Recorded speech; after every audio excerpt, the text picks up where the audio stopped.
I think since we last talked, we had the San Francisco game last Wednesday. I was real happy with that. 3-0 win, first half goals. I thought we played really well. We came out with the intensity we needed to. And that was a game that we felt that if we got the energy right and took our chances, we were going to come away with a win. I mean, not that anything's guaranteed, but there's a handful of games like that this year, and that was one we needed to take care of, and we did. That set up a big game Sunday night against Kentucky. And Kentucky's a very good team. I don't know if they're a great team. They're a very good team and a hard team to beat, really disciplined, tough, one or two good attacking players. And we didn't come out like we needed to. It was a disappointing performance on several fronts in that we have a picture and how we want to play and expectations, and it took us till the second half. Fortunately, it was tied at halftime, and I thought we got a hold of things the second half. Still didn't create great chances, and that Kentucky, I think, was really content to defend, and to their credit, they did a good job of it. And just a heartbreaker with 1:23 left in overtime, we lost the game, and that was a hard one to swallow for us.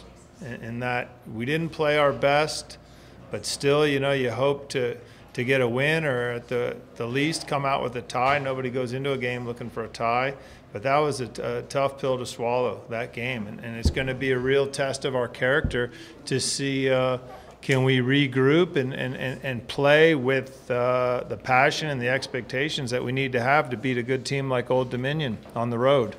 And you see one after another, you see these rankings. Everybody we've played this year has been ranked. So it's not I think that's a great thing, and that's the challenges our team wants to go into Old Dominion. I think they're ranked 11th right now in some polls.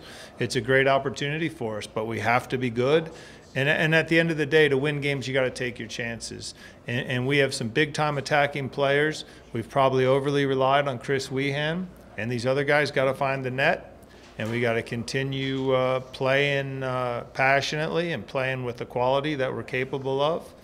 And I like where we're at. I mean, in terms of Terry mentioned, Aaron Herrera's off. He's going to miss. He's going to miss the Old Dominion game. He gets back next Tuesday. And it was quite an honor for Aaron and for our program that he got called in to the national team. They're going to play, I think, Germany, Scotland, and Mexico. He's in Stuttgart right now. He got in late last night. And, those are the kind of players we're getting. And it's kind of a new thing this year, dealing with some of those distractions. Patrick Corey was away for a couple weeks this summer with Jamaica. Aaron in with the U.S. Nico Hansen's been away with the U.S. So it's a compliment, and it's great for the guys, but it's our challenge, not to let that disrupt you. But it's an opportunity for somebody else to come in and be really good, and I think we'll see that on Saturday. Is this a must-win game for you? I mean, that's a tough one. I wouldn't say it's a must-win, but I mean, you got to approach every game like it's a big game. I mean, it makes your life a lot easier, that's for sure. I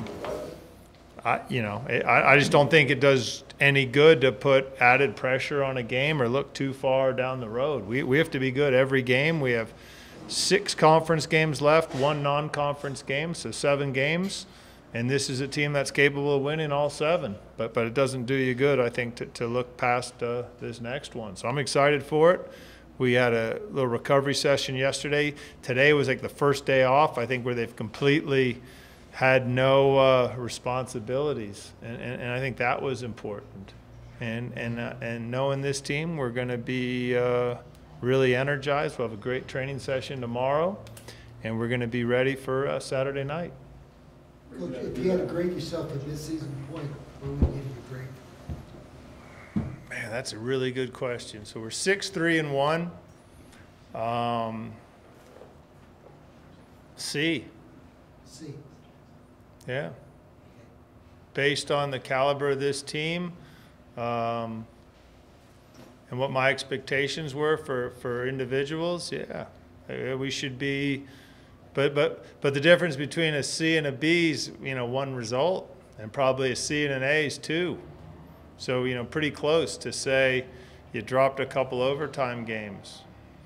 And it's still, we have a team, it's a little bit of a team of equals. And when you talk about soccer, you kind of talk about the spine of the team up the middle in terms of guys that are demanding. And we're not great in that sense in terms of players that are demanding more out of each other and leading by example. I think that's in sports overall. Those guys are pretty special when you have guys that empower others and lead by example. But we're a very good team, and it's going to be a matter of some guys stepping up and scoring goals here down the stretch. What do you have to do at Old Dominion to have success? You got to be comfortable and know that there's going to be